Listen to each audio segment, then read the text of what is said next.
و مهمان عزیز ما هست علیرضا اندیشمند، طالب العلم. سلام، صبحت بخیر، خوش آمدی اندیشمند. به نام خداوند دانا و توانا، درود بی نهایت و بی قیاس بر روح روان پاک مربی ناجی و منجی عالم بشریت حضرت محمد مصطفی صلی الله علیه و آله و سلم.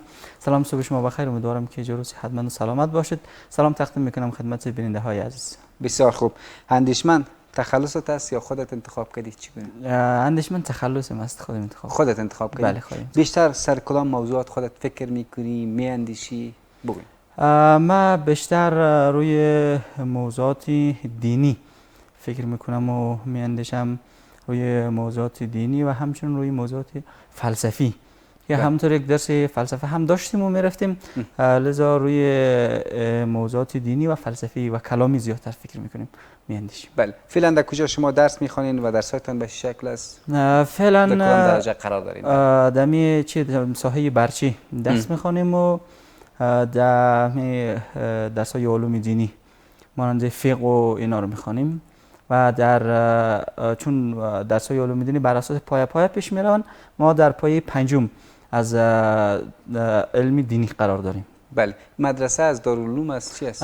مدرسه هست، در مدرسه درس میخوانم. مدت چقدر وقت میشه خودت میخونی؟ مدت 3 سال میشه که ما در کابل آمدیم و درس میخوانم. بله. صنف 12 را به اتمام رساندی؟ بله، صنف مکتب را به اتمام رساندیم. سال 1400 من از مکتب فارغ شدم و بعد به طرف کابل آمدم و به علوم دینی شروع کردم که علوم دینی رو بخونم. بله. قبلا کجا بودین؟ صنف 12 قبلا من مکتب در دایکندی، ولایت دایکندی تمام کردم. بعد از اونجا کابل آمدم. چرا اونجا نخواستی که درسات ادامه بدی؟ نه، اونجا یک ذره خب اینجا چون امکانات زیاد هستن، اونجا یک ذره بر اثر نبودی امکانات نمیشه که خوب تحصیل کرد، چون اینجا امکانات زیاد است. از خاطر به دلیل نبود امکانات از اونجا ما آمدیم اینجا خب درس رو فرا بگیریم با دلیل امکانات زیاد. بله. همین امکانات که فعلا در اختیارتان یا در دسترستان قرار داره، چقدر خودت استفاده میکنی و مثمر بر قرار گرفت؟ چون در پایتخت چه امکانات زیاد است، از جمله کتابخانه ها زیاد است. ما تا حد توان میتوانیم از کتابخانه ها استفاده کنیم، از امکانات که در دسترس ما قرار دارن استفاده کنیم. بسیار توان. بله. خب فکر کنم موضوع خودت در مورد تربیت یا ادب بله سوژه‌تان است. بحث را با یک جمله از کانت آغاز میکنیم. کانت میگه که تربیت یکی از مسائل سخت و یکی از مسائل خیلی سنگین و گران هست که برای انسان داده می شود برای حلش، چرا که تربیت به بصیرت و بصیرت به تربیت بستگی دارد. از اونجا هم دکتر علی شریعتی در کتاب اسلام شناسی میگوید که ما در عصر زندگی میکنیم که هیچ چیزی را نباید ناشناخته و نادیده پرستش کنیم. یعنی ما به چیزی معتقد هستیم که اصلا ندیدیم را و نشناختیم و هیچ آگاهی کاملی در رابطه با اون چیز نداریم. با اون چیز اگر معتقد باشیم هیچ فایده و هیچ تأثیری روی کیفیت زندگی ما ندارد. از اون جهت که حرف جناب آقای کانت و دکتر علی شریعتی را که تطبیق بدهیم این است که تربیت خود را بالا ببریم، خوب تربیت شویم تا بصیرت و آگاهی ما بالا برود و دیگر نتوانیم چیزی را بدون آگاهی و چیزی را که نمیدانیم و معرفت نداریم پرستش کنیم. این حرف آقای کانت و دکتر علی شریعتی است. از در آموزه های دینی و در لسان دینی وقتی که ما وارد شویم نگاه کنیم، تربیت فرزندان را پدر و مادر اولین مربیانی هستند که به عهده دارند و مسئولیت خویش را در قبال فرزندان خودش باید ادا بکند. بعد وقتی که پدر و مادران در راستای آرمان پیامبران الهی و در راستای پیامبر و در این مسیر گام برداشتن تا هدف پیامبران الهی را پیش ببرند، در واقع پدران و مادران و مربیان هستند که هدف والای پیامبران گرامی اسلام علیه السلام را پیش میبرند. و بعضی از پدران و مادران در این راه از زحمت‌های زیاد را متحمل شدند، اما به دلیل ناآگاهی از رمز و راز تعلیم و تربیت به نتیجه مطلوب نرسیدند و نتوانستند عنصر شایسته را از دامن یک خانواده، از آدرس یک خانواده تحویل جامعه بدهد، چرا که از رمز و راز تعلیم و تربیت خبر ندارد. ببینید اگر ما به یک جامعه مدرن داشته باشیم، یک جامعه که موفق باشد پیشرفته و پیشرفته، یک جامعه اگر میخواد پیشرفت کند اول باید نونهالان اون جامعه تربیت شود. اون گله هایی که در گلستان و باغچه یک خانواده جوانه میزند و بهار را به اون خانواده ارزانی میدارد باید اون باغبان تلاش کند که اون گله ها را، علف های بیهوده را از اطراف اون گله ها بچیند و از کنارش برطرف کند تا بتواند اون گل را به یک گل خوشبو و خوشرنگ و عطرآگین تبدیل نماید. بسیار زیبا. خودت تو کدام تعریف مشخص به تربیت داری از دانشمندان جمع آوری کردی که خلاصه بگویی؟ تربیت به نظر من یک سازماندهی رفتار و گفتار است و استعدادهایی است که در زمان خودش به شکوفا میرسد و ما میتوانیم از اون استعداد استفاده کنیم. تعریف تربیت است. بسیار عالی. کسایی کمی تربیت، ادب، اخلاق مد نظر میگیرن، چقدر در یادگیریشان تاثیر میگذاره از نظر خودت؟ بله. تربیت ارتباط مستقیم با ارتباطات ما دارد، با آگاهی و با دانایی ما دارد. همونطوری که حرف آقای کانت ای بود که تربیت بستگی به بصیرت، بصیرت بستگی به تربیت دارد. بله. یعنی بینایی ما بر اساس تربیت ما است. کسانی که اخلاق گفتاری، اخلاق نوشتاری، اخلاق ورزشی و اخلاق محصله را در نظر میگیرد و یا ادب را در نظر میگیرد، در یادگیریشان بی نهایت تاثیر دارند و روی کیفیت زندگیشان تاثیر دارد. همونطور به قله های بلندی از موفقیت میرساند این شخصی که هم تربیت و ادب و اخلاق را در نظر میگیرد. خب ببینید پیامبر، وقتی ما در متون دینی که نگاه کنیم، پیامبران الهی و انبیای الهی بیشترین تأکیدی که میکند روی تربیت، روی ادب و اخلاق هست.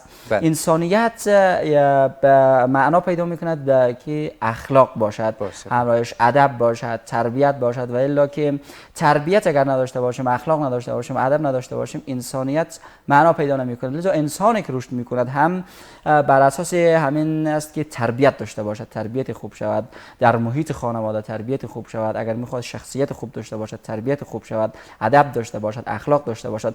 حالا اگر ما به تاریخ اسلام نگاه بیاندازیم، چون این موضوع رو میخوام با رویکرد اسلامی بررسی کنیم.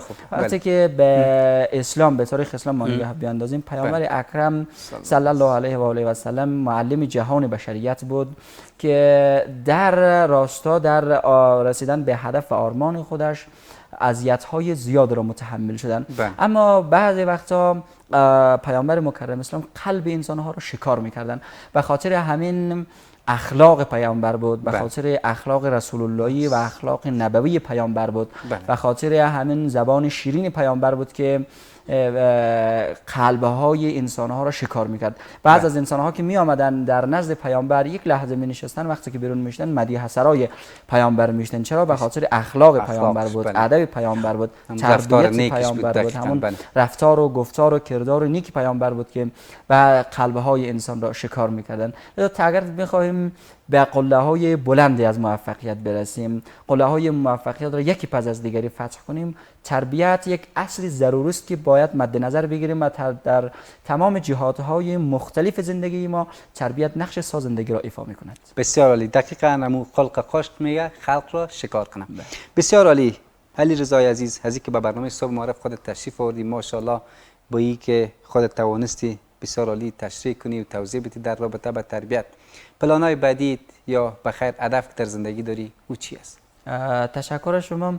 و هدفی که در زندگی دارم این است که با یک سری تحریفاتی که در دین امروز از جهات‌های مختلف می شود، از فضاهای مجازی و حقیقی می شود، در حدی توان به عنوان اینکه حرفی از مسلمانیت و دین و اسلام میزنیم، در حدی توان بتوانیم از این تحریفات دفاع کنیم، وظیفه خود را به عنوان یک مسلمان ادا کنیم. بسیار زیبا. و پیام گفتنید کسایی که هم قطارانت از دست میخوانند همین موضوعات، یک سلسله نزاکت‌های اجتماعی را اگر مد نظر میگیرن یا نمیگیرن، به اونا چی پس گفتنی خودت؟